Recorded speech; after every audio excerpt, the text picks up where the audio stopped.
What's happening, guys? This is TheLonewolfTech coming back to you with another Tekkit project, and I have no pants. Actually, I do. You just can't see them. They're invisible pants. They're the best pants in the world.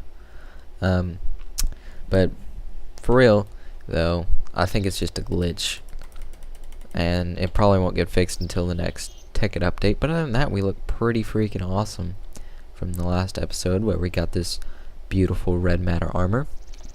And it was about time since we'd been using that iron armor for like the longest of time. But anyway, today we have a pretty big episode because in past episodes I was always heading towards something, but I never really truly revealed what it was. And today we're going to kind of go over it and get started on the first part of what we need to do. And that is not the button I meant to hit. Alright.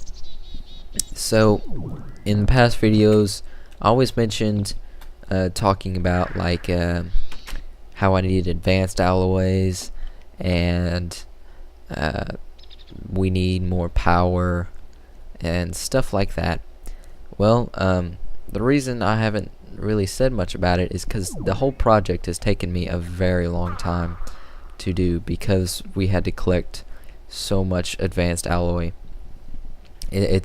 It comes out to be like probably at the very least, well, it's more than 10 stacks of advanced alloy just to build this place.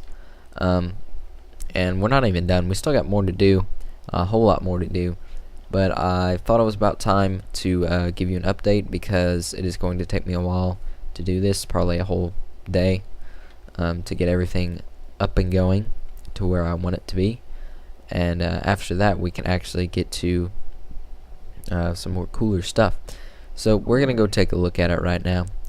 And as you mentioned, I think one video a long time ago, I did take y'all on a tour down here, and you've probably seen in videos past where this was always lit up, and that is because this has been my top secret project in this Tekkit project. Now, if you weren't here before, what I did in this area is I just got our mining turtles to dig this kind of big living, or this big square rectangle thing, and then dig straight down all the way down to bedrock. So well, first off, the weird little things here were actually staircases I used to get back up until I got my flying ring.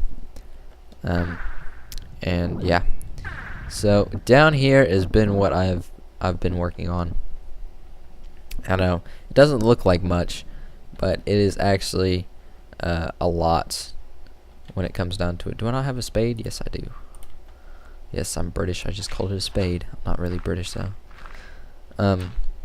So this stuff you see here is all what is it?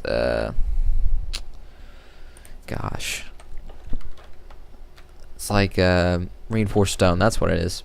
I knew what it was. And you get that by combining 8 stone with 1 advanced alloy, and you get like, I think it's like 6. And you know, it took a lot of stacks of that just to outline this place. Now when I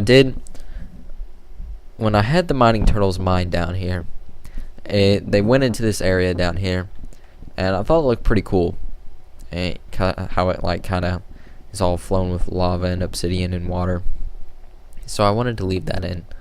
So I got some reinforced glass, which is 2 advanced alloys and like 6 glass or something like that. And you get 7 or 8 reinforced glass for each one.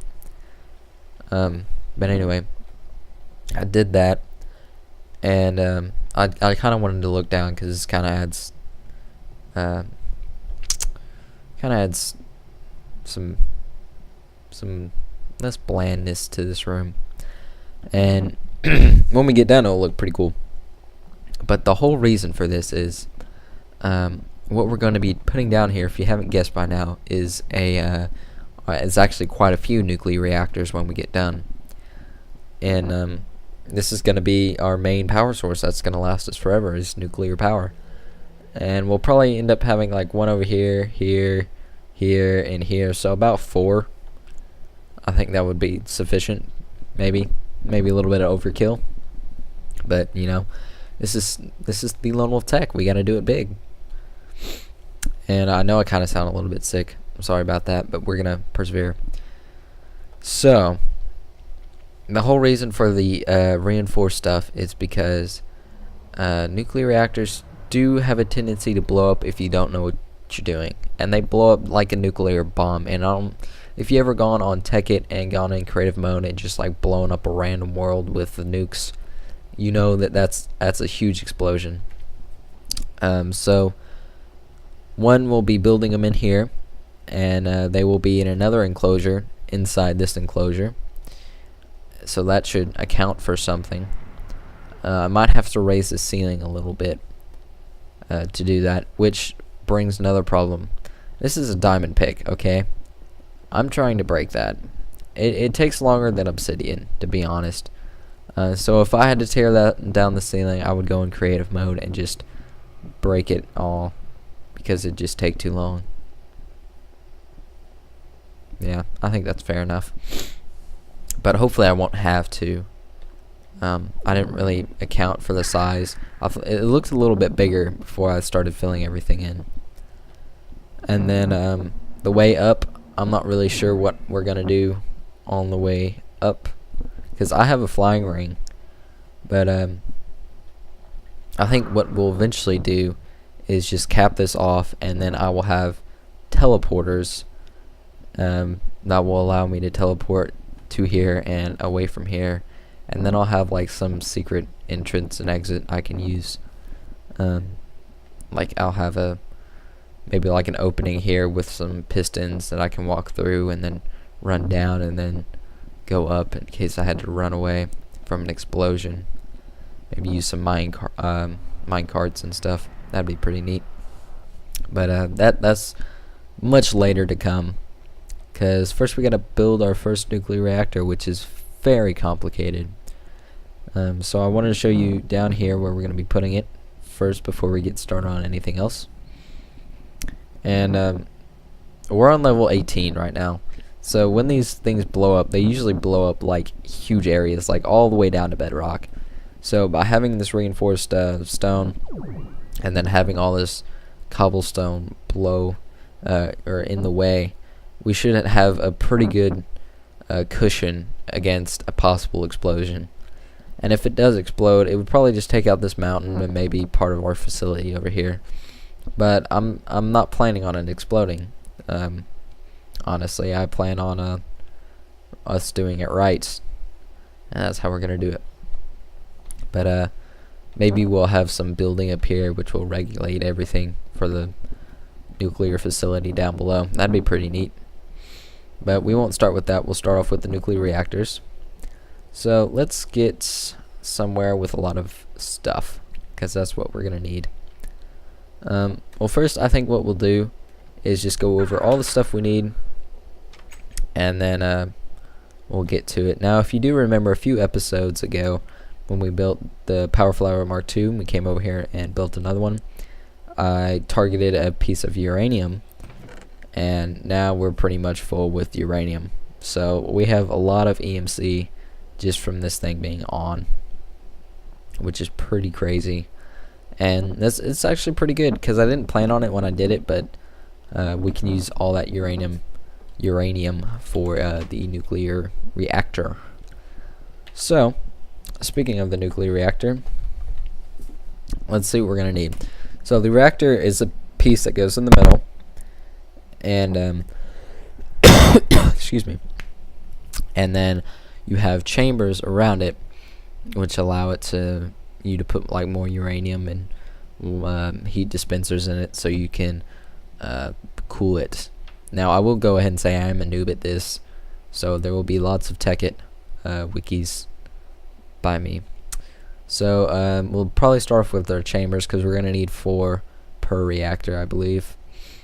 Yeah, 4, 5. I think it's 5. Which this will probably be a part 1 and 2 video, because it's gonna take me forever to build all this. So we're gonna have to build a lot of these heat dispensers, because to build the reactors we need advanced alloys, which we're making a lot of, and then these reactor platings, machine block, easy, and then the heat dispensers we'll need a crap ton of. So we're just gonna go make a lot of this stuff, and I'll get back to you when I get done with this, probably in the next 40 years. Guys, after quite a long while, not as long as I probably expected, I believe I have all the parts to make our nuclear reactor. So first off, let's just look at what it takes, because we didn't get a really good look. So advanced circuits, pretty simple. Advanced alloys, made a lot of those. Reactor chambers, complicated. Generators, simple. And reactor chambers are just machine blocks with integrated heat dispensers and reactor plating, which are pretty simple to make. Yeah, just a little bit of that, a little bit of that. Now the one problem is these don't stack, which sucks a lot, and so don't the coolant cells don't stack. So carrying this stuff around really sucks. But we should have just about everything in here. There's our generator, and I've already gone ahead and made 7, so we have the 5 left, so that we can put around our nuclear reactor when we get it done. So we need that and our alloys, and bam, we have our nuclear reactor. Cool stuff. Now I probably will not do anything. This is all the resources that I was using at the time to make all this, but I probably won't do anything with that this episode, because this episode is probably going to be it's going to be way too long if we try to mess with that right now. And we need to build a housing for these nuclear reactors down there out of reinforced stone, so I gotta find some good ones. But after that it should be pretty simple, and we'll have to get some uranium cells, and what else will we need? Some coolant, and a whole lot of more coolant cells and heat dispensers, which are going to take forever to make and transport. But that will be next episode, guys. So if you like this video, please like and subscribe, and part 2 should be coming up here soon, so stay tuned, and I will see you later.